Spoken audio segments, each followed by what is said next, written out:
outside the fence here because I came in and with Nancy and Mac, the horses are just still kind of getting used to them and a trust level. These horses have experienced a lot of trauma.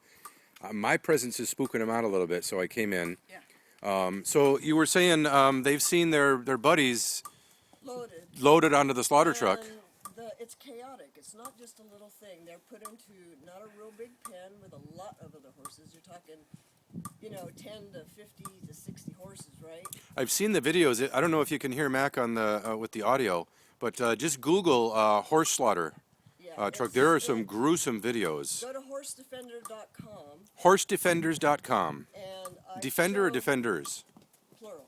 Plural. Horsedefenders.com. And I made a site where they don't have to see the horrors of it. Oh, so you can go to Mac's site there and you don't have to see the full horror of it, but you get the general gist of it. I tell about it. Okay. And I try not to be too graphic. Yeah. But it's a horrific thing. It's not small. Oh, it is, and they know that they're next going onto the truck, so you literally saved them from being on the next truck. These two were within an hour. With what do they do? A nail through their head or the air gun or?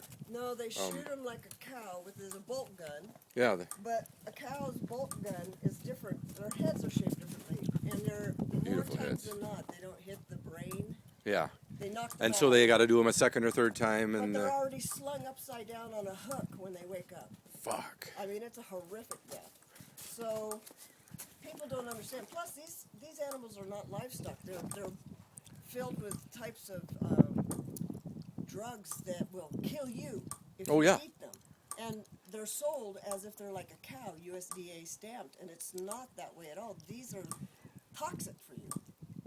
But, as a matter of fact, they've just started making a really big thing because of this movement to try to stop the slaughter. I saw there's a bill in Washington State to maybe outlaw. Well, he's challenging it right now. Oh, is he challenging it? There's a slaughterhouse guy. So, these guys have been through some trauma, so, they don't know me. No, well, and they just take patience, Yeah, it just takes time. Is it all right if I come in for just a quick sec? Yeah. I don't want to. They've settled down a little bit.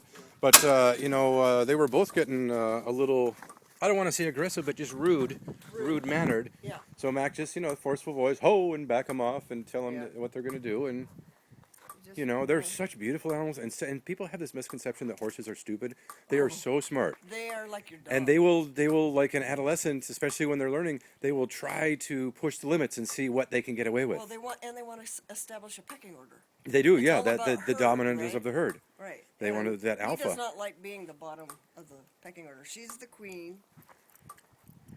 And well, a couple summers ago when I left here and I'm going through Glacier and the big horse Rock that I was riding, and I had him under control, but nobody told me he liked to scratch his belly against trees. So we're going through the narrow forest, and next thing you know, knee between a huge draft horse, and my knee between a 100-year-old cedar. yeah. And that was not fun. He It- did that on purpose. He didn't do that because he wanted to scratch his Well, back. because I wasn't letting him eat, and then I kept pulling his head up to eat, and so I reined him away from all the other trees the rest of the day, and he knew. But that was his little test to let me know that he's in charge. And he was a good trail riding horse. Yeah. But they're getting there, and it's just patience. It is. It is only- patience. It's like with a child. They need love. They need forgiveness. Yeah, and they've only been here for a month. Yeah, a month I they've mean, been here. that's nothing, right? They've been traumatized, and they've been all over the place. They've been carted. We don't know where they came from. They could go from one feedlot to the next until they get onto the final truck. And so we don't know how long these guys were. And the whole time they might